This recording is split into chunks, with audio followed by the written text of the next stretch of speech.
The petrodollar is actually a device invented by Kissinger and Nixon.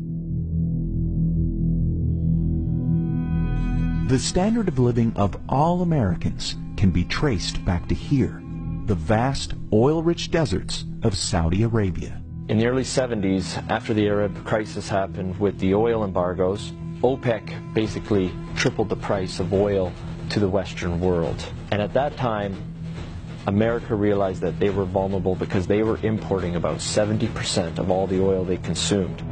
To secure a reliable foreign source of oil, U.S. President Richard Nixon sent his Secretary of State and National Security Advisor Henry Kissinger to Saudi Arabia for a secret meeting. The result was a pact that still stands to this day. If Saudi Arabia, which at the time was the world's largest producer of oil, would sell the oil in US dollars, America would defend Saudi Arabia and make sure the House Assad would stay in power. As a direct result of this U.S.-Saudi agreement, all other oil-producing nations also adopted the dollar as the de facto medium of exchange. Demand for it increased exponentially all over the world, and soon it had a new name: the petrodollar. Your currency is only as strong as the demand for it, just like anything else, the supply and demand.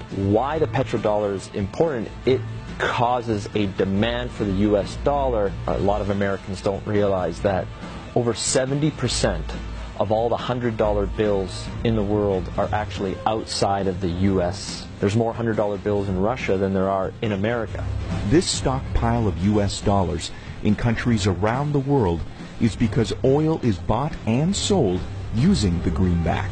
If oil starts trading in non-petrodollars, such as gold or a basket of currencies, or if China and Russia start trading in yuan and ruble rather than US dollars, that demand isn't there. And the way of life for the average American will be done. It will be worse than the Great Depression.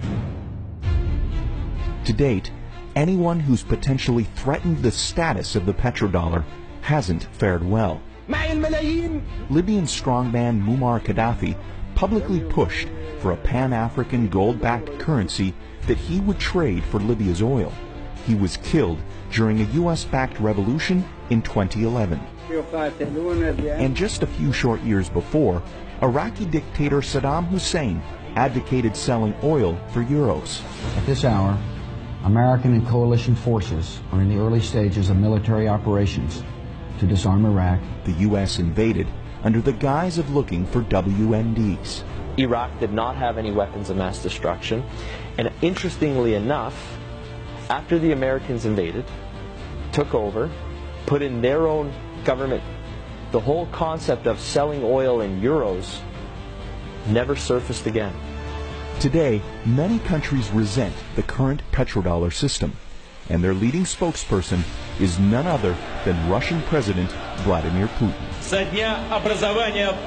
Americans should be very worried about what Putin can do. There is a new Cold War going on. It is the colder war. That is exactly what's going on. And who's in the center of this push? Vladimir Putin. And the petrodollar is so crucial to the colder war. The only thing holding America right now at the top is the petrodollar. And let me make it very clear. If the petrodollar dies, so does America as a superpower.